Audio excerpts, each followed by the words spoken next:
আসসালামু আলাইকুম দর্শক আপনারা সবাই জানেন যে পাকিস্তানের মাটিতে পাকিস্তানকে চূড়ান্তভাবে পরাজিত করে বাংলাদেশ টেস্ট সিরিজ জিতেছে এবং এই টেস্ট সিরিজ জিতের ক্ষেত্রে সাকিব আল হাসানের একটা গুরুত্বপূর্ণ ভূমিকা ছিল। তো এই সাকিব আল হাসান বাংলাদেশের ক্রিকেটে এবং রাজনীতিতে একজন বিতর্কিত, আলোচিত, সমালোচিত একজন ব্যক্তি। তো দর্শক, এই বিজয়ের পর সাকিব আল হাসানের প্রতি বাংলাদেশের মানুষের যে ক্ষোভ ছিল বিগত দিনে, সেটা কিছুটা হলেও মনে হচ্ছে প্রশমিত হয়েছে। কারণ সাকিব আল হাসানকে নিয়ে এই টেস্ট সিরিজের আগে যত কথা বলা হতো, এখন কিছুটা হলেও কিন্তু সাকিবের প্রতি মানুষ নরম মনোভাব পোষণ করছে বলে আমি মনে করছি। তো দর্শক, এই সাকিব আল হাসানকে নিয়ে কি করা উচিত বাংলাদেশের জনগণের, সেই বিষয়ে আলোচনায় আসব। তার আগে বলি, এই সাকিব আল হাসান বাংলাদেশের ক্রিকেটের একজন উজ্জ্বল নক্ষত্র।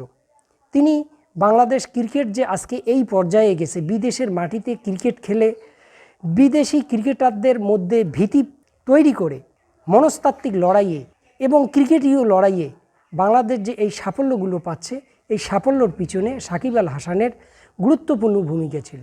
এবং এই সাকিব আল হাসান একটা সময় দীর্ঘকাল তিনি পৃথিবীর সেরা অলরাউন্ডারও ছিলেন।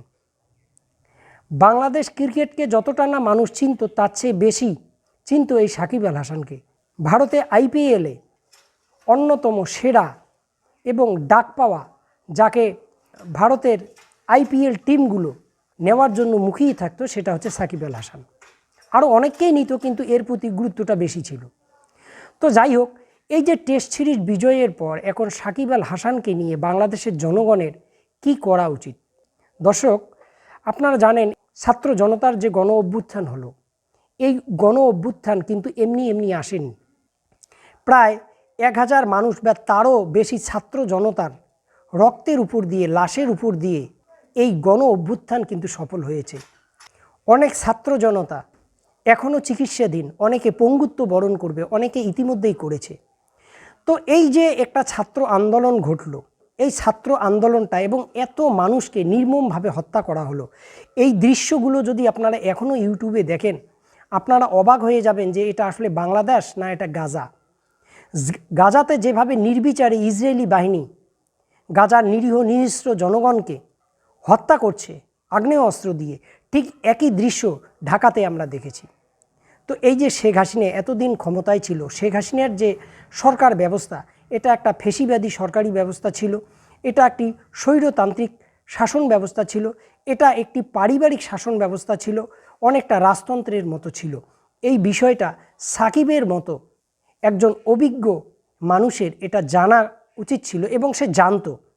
কিন্তু তারপরেও এই সরকারের একটা এমপি পদের নমিনেশন পাওয়ার জন্য কতটা তৈলাক্ত বক্তব্য এই মানুষগুলোকে আমরা দিতে দেখেছি। তার মানে বাংলাদেশের মানুষ যদি ফ্যাসিবাদী শাসনের মধ্যে থাকে এবং স্বৈরতান্ত্রিক শাসনের মাধ্যমে থেকে যদি তারা পিষ্ট হয়ে মারা যায়, তাতে এই সমস্ত ব্যক্তিত্বের কোনো দায় নেই। তারা শুধু নিজের স্বার্থেই নিজেকে কিভাবে ক্রিকেটার থেকে বড় রাজনীতিবিদ বানানো যায়, কিভাবে সরকারের অংশীদার হিসেবে নিজের আখের গোছানো যায়, এই দিকেই কিন্তু তারা মন দিয়েছিল।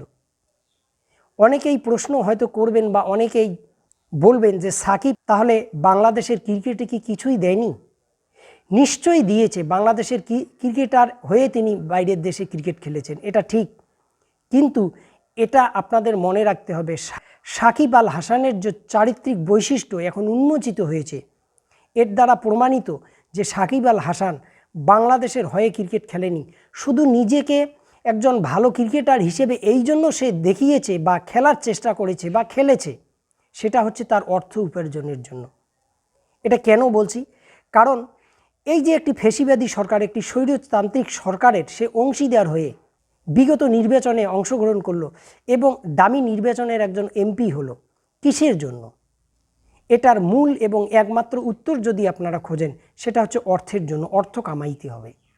তার মানে বিগত দিনে এ যে ক্রিকেট খেলেছে, সেটা যতটা না দেশের জন্য, তার চেয়ে বেশি হচ্ছে অর্থ কামানোর জন্য। সুতরাং এই সকল মানুষকে দেশপ্রেমিক ভাবার কোনো কিছু নেই। ভালো খেলেছে, ভালো খেলবে, কিন্তু সেটা তার অর্থ উপার্জনের জন্য।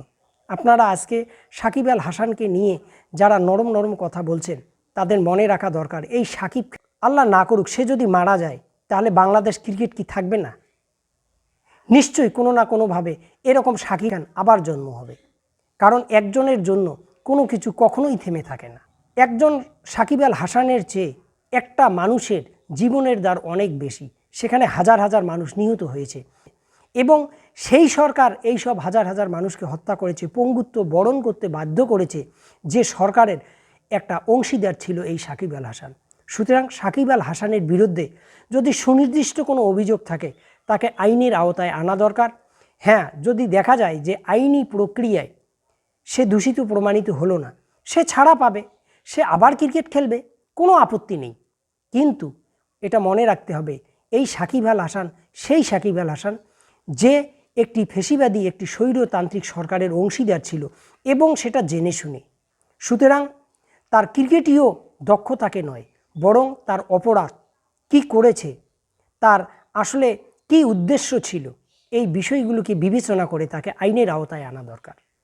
এবং যদি আনা যায় তাহলেই বোঝা যাবে যে এই সরকার নিরপেক্ষভাবে কাজ করছে, কে সাকিব আল হাসান কে সাকিব আল হাসান নয় এগুলো বিবেচিত হচ্ছে না, বরং তার অপরাধের গুরুত্ব, তার অতীতে তিনি কি করেছেন সেটার উপরই বিবেচনা করে আইনি প্রক্রিয়া নেওয়া হচ্ছে। তো দর্শক, আমার এই মতের সঙ্গে আপনারা কি মত পোষণ করেন অবশ্যই কমেন্টে লিখবেন। ভালো থাকুন, সুস্থ থাকুন, আল্লাহ হাফেজ।